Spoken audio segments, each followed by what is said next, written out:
Salut à tous, bienvenue dans votre JT du lundi 29 septembre et voici les titres qui seront développés dans cette édition. Si l'Islande est surtout connue en ce moment pour ses volcans à Gravelines, ce sont les marins qui en sont les plus fidèles émissaires. Emmanuel Depecker vous emmènera au cœur de la fête des Islandais. Et on ira aussi à la rencontre des commerçants. Après un été à la météo plutôt mitigée, quel bilan peuvent-ils dresser? Réponse dans ce journal.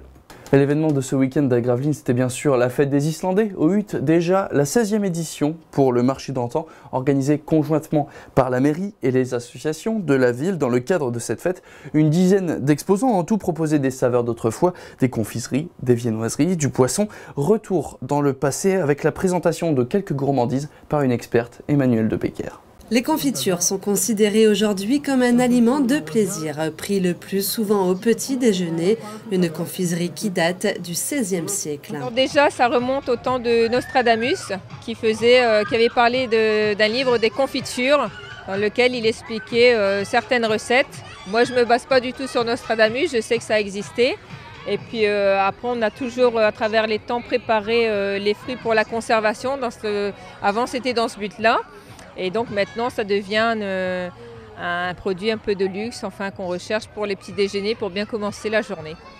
Peggy Carmelingue ne se base pas sur les recettes de Nostradamus, mais a pris le parti de confectionner des confitures, comme pouvaient le faire nos grands-mères. La fabrication, la mise en pot, la préparation, tout de A à Z est fait manuellement. Il n'y a aucune machine qui rentre en compte pour la fabrication du produit.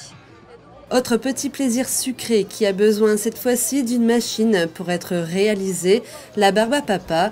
Cette confiserie composée essentiellement de sucre et de colorants a été inventée par des Américains au XIXe siècle.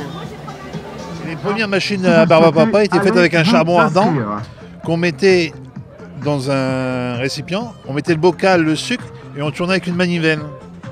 Alors d'aujourd'hui, bon, tout est automatisé, ça va beaucoup mieux. Au fil des années, la technique mais aussi la confiserie en elle-même se sont transformées. C'est la confiserie traditionnelle. Après le goût, le sucre, oui, ça change. On a plusieurs parfums, comme je disais. Bon, là aujourd'hui on a une gamme de 4 parfums, mais on en a beaucoup plus. Mais c'est aussi le fait, bon, pour le folklore, c'est joli, c'est sympa, on peut le manger à plusieurs. Donc ça, les enfants, ils adorent.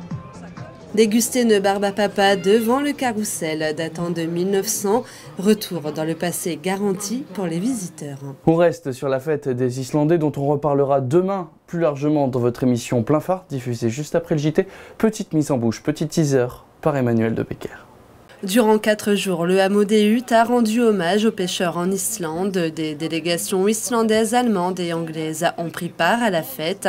Une fête marquée par un banquet comme pouvaient le faire nos aînés avant de prendre le large pour plusieurs mois.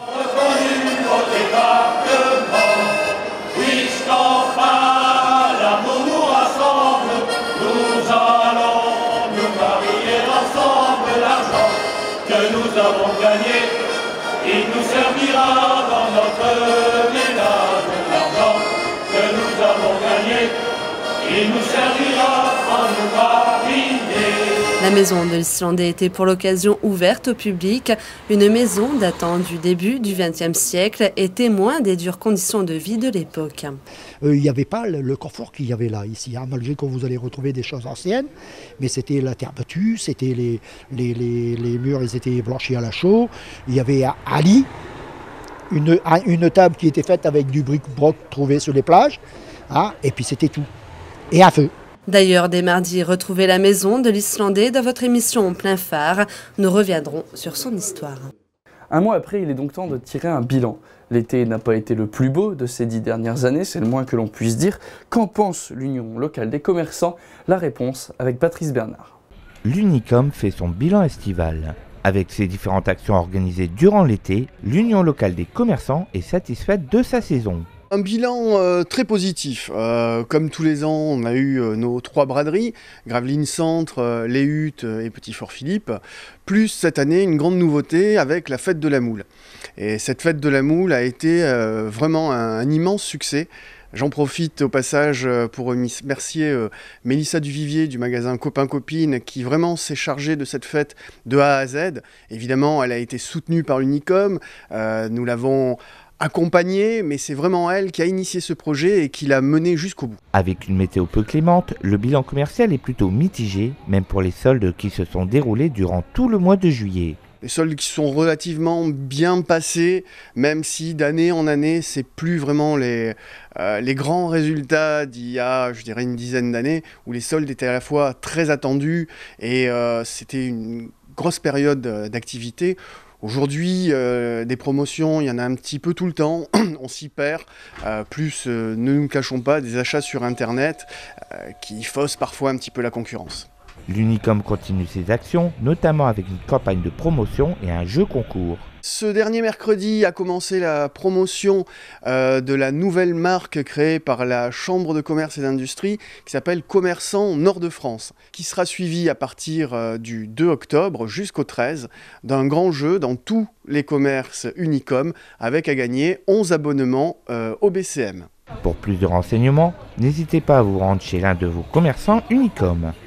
Et avant de se quitter, voici quelques images de la Zumba géante qui avait lieu samedi soir à Sportica pour les Restos du Cœur. En tout, ce sont plusieurs centaines de personnes qui se sont réunies pour cet effort solidaire.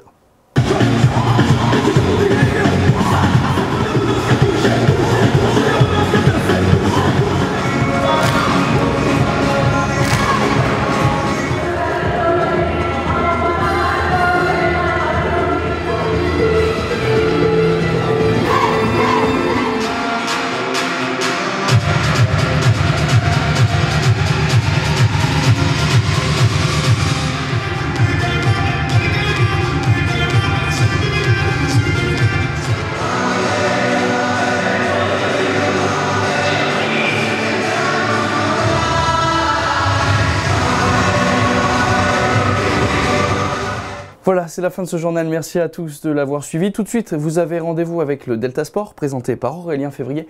Du sport, il en sera question ce soir, puisque le BCM, je vous le rappelle, se déplace à Boulogne-sur-Mer. Vous pourrez suivre d'ailleurs cette rencontre en intégralité sur Delta FM et on reviendra sur le résultat demain dans le prochain JT. Très bonne soirée à tous sur Delta TV.